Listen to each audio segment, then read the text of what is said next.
Hey, welcome to part 4 of the Go To Physio ankle series.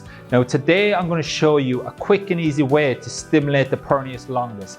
This is a very important muscle to have good intent through the big toe. Now if you've had patients in the past that have had a weak glute medius, or you were giving them hip hitching exercises and it didn't quite do the trick, and they've had an old ankle injury, make sure you go back and assess this. It's very powerful. It can be done pretty much day one when the actual patient have sprained their ankle, if you have them in. I've worked in professional sport for 12 years, so I obviously see these guys as they actually do them.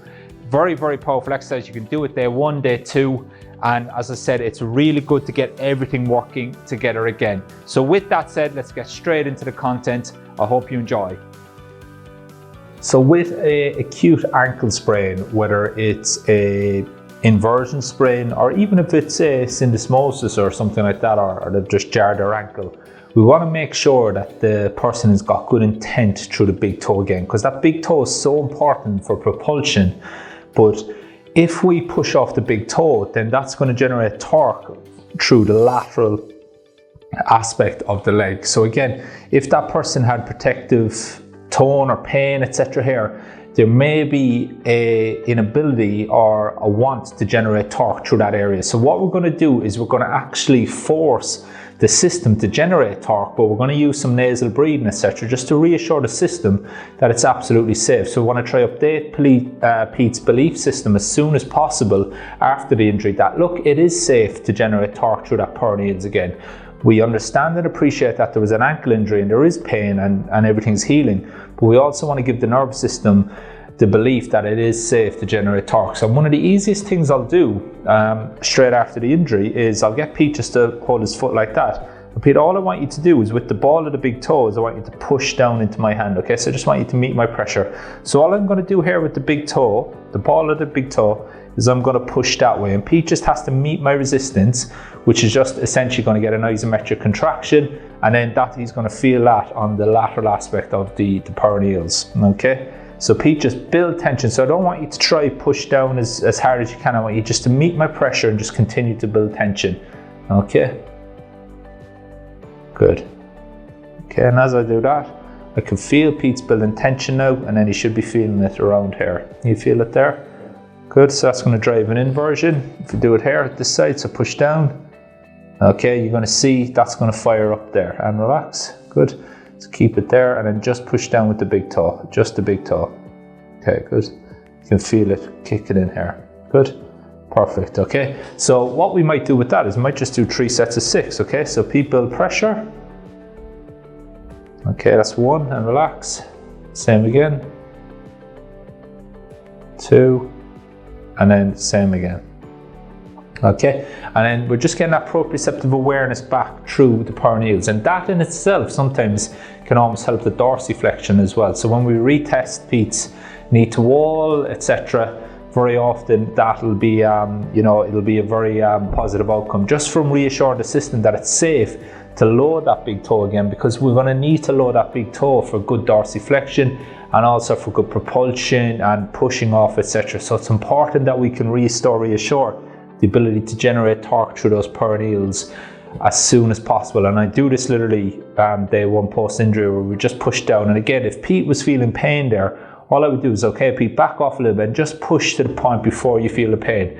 And after 5 or 6 reps, what we're going to find is as his confidence improves, his belief system updates, that he's actually going to be able to generate a lot more torque. It's very easy, but it's very powerful stuff. And then the other reason why this is important is because we're going to want to have good intent through that big toe when we get to Pete's ankling and stiffness work that we would do as well in the kind of rehab and return to play section. So again, if Pete doesn't have good intent pushing off that big toe, his ankling and all his other work may not be as effective as maybe it should be. So then what we're going to see is we're going to see some motor adaptations. Sure, his body will find a way to work around it, but is this the most energy efficient way to do this? Whereas actually if he just had the reassurance to push off the big toe, then he's probably going to be able to generate torque a lot more efficient. Okay, so give that a try, get the feel of it. Okay, so you want to feel that tension build into your finger, and the more you do it, the more you're going to be able to do, you're going to be able to feel it. And again, I would do the same thing with the little toe if I wanted to post. Okay, so push this time, Pete, where you're just pushing that little toe into my hand. So build tension. Okay, so now what he's going to do is he's going to have an inversion torque there. So tib post is going to have to kick in. Okay, same again in all the other inverters, and you can feel that, you can see that engage hopefully. Same again. Good, can you feel on the inside of your leg there? And again, he's got a good contraction there.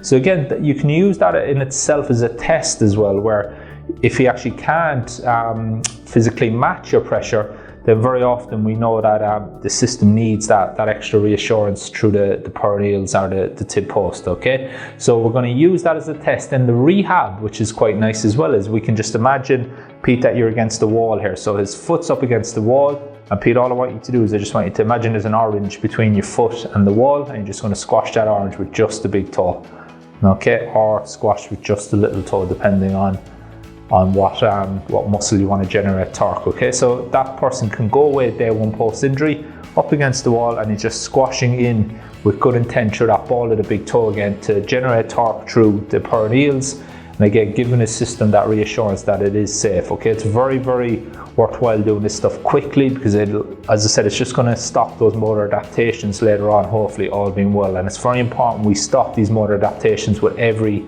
injury, okay, as soon as possible, especially the ankle, where sometimes, you know, I just see in sport that we get a little bit lazy with these ankle injuries, and we don't necessarily ensure that the motor adaptations have been minimized to the best of our capabilities.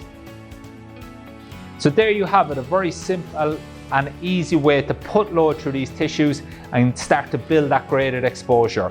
Well, in the next lesson, what I'm going to show you is how to take that graded exposure now, that load tolerance that we're starting to build, and take it into higher level progressions.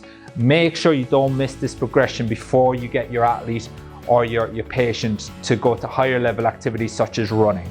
It's often overlooked, and it's a big mistake that I see made day in, day out by even top pro sport therapists. So with that said, I'll see you on the next episode. If you want more information, obviously go to thegotophysio.com.